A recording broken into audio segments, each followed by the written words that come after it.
Sou peregrino aqui, em terra estranha estou, no reino. Bem-vindo ao podcast Estrangeiros e Peregrinos. A mensagem de hoje será apresentada por Dennis Allen. No final da reflexão de hoje, que é sobre o reino de Deus, darei a resposta à pergunta 773 e uma nova pergunta bíblica para testar seu conhecimento e incentivar seu estudo. O Reino dos Céus foi um filme lançado em 2005 por Ridley Scott.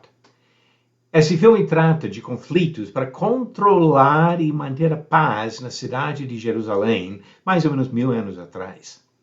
Tanto na Idade Média como nos dias de hoje, muitas pessoas têm entendido o reino de Deus como uma entidade política e material. Milhões ainda acreditam que Jesus voltará à Terra para estabelecer um reino com um exército físico e território geográfico. Seu conceito do reino é material e terrestre. O entendimento correto do reino de Deus não vem do cinema, nem das especulações humanas sobre os planos de Deus para o futuro.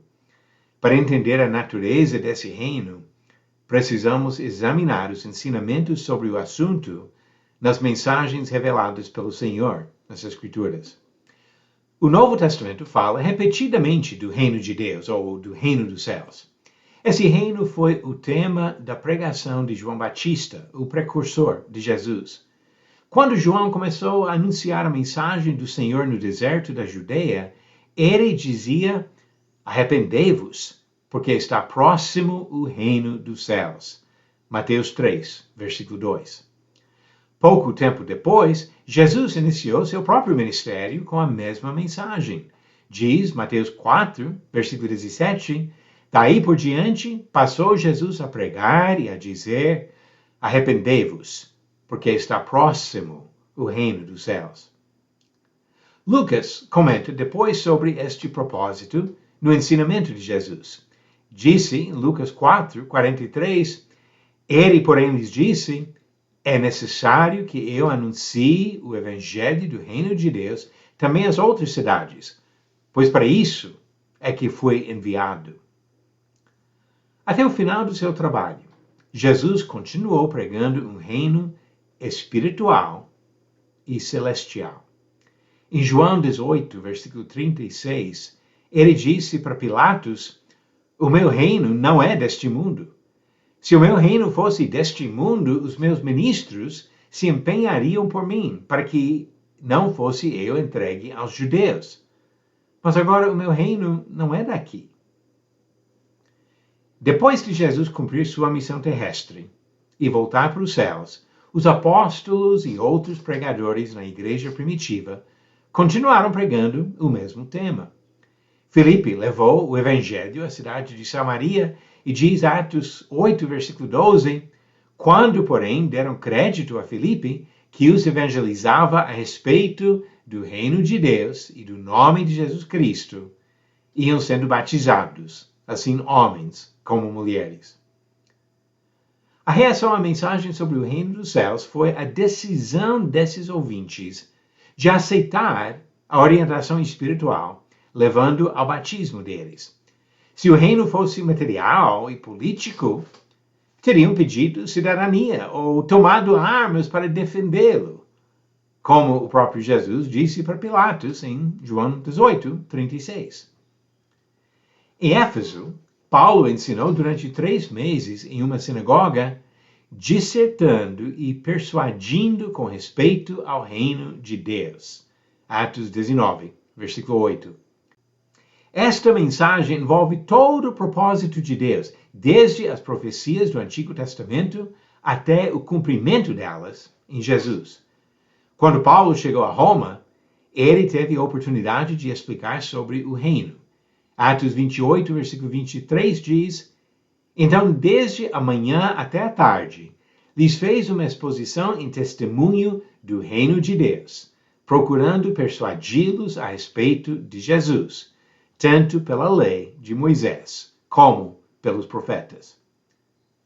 Neste último capítulo do livro de Atos, percebemos que a mensagem do reino dos céus é inseparável da mensagem sobre Jesus Cristo. O livro termina com este comentário sobre o trabalho de Paulo durante sua prisão em Roma. Atos 28, versículo 31 diz: pregando o reino de Deus e com toda a intrepidez, sem impedimento algum, ensinava as coisas referentes ao Senhor Jesus Cristo. Quando ele usa o termo Senhor Jesus Cristo, ele enfatiza 3 aspectos importantes do trabalho do Filho de Deus. Jesus é o nome que significa Salvador. Cristo vem da forma grega da palavra Messias, que significa ungido. Senhor identifica sua posição de autoridade absoluta, pois ele é o Rei do reino celestial. Receber o reino dos céus não significa a participação em alguma guerra carnal para matar ou dominar outras pessoas. Significa a submissão total a Jesus Cristo.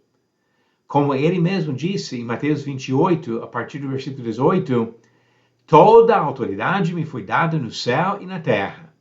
Ide, portanto, fazer discípulos de todas as nações, batizando-os em nome do Pai, e do Filho e do Espírito Santo, ensinando-os a guardar todas as coisas que vos tenho ordenado. Jesus nos convida a participar do seu reino eterno, como cidadãos, sujeitos ao Rei.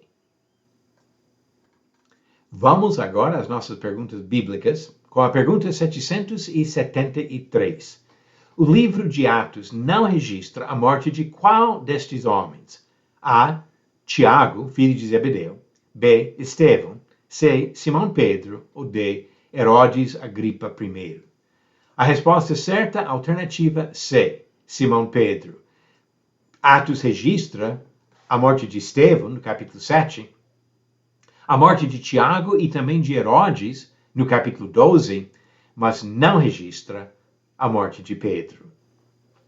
E a pergunta 774. Qual profeta foi filho do sacerdote Buzi? Alternativas. A. Isaías. B. Miqueias. C. Ageu. Ou D. Ezequiel. Verifique sua resposta no final do próximo episódio de Estrangeiros e Peregrinos. Jesus Cristo é o Rei dos Reis. Fazer parte do reino de Cristo significa submissão total ao nosso Rei. Obrigado por nos acompanhar nessa jornada pelas Escrituras.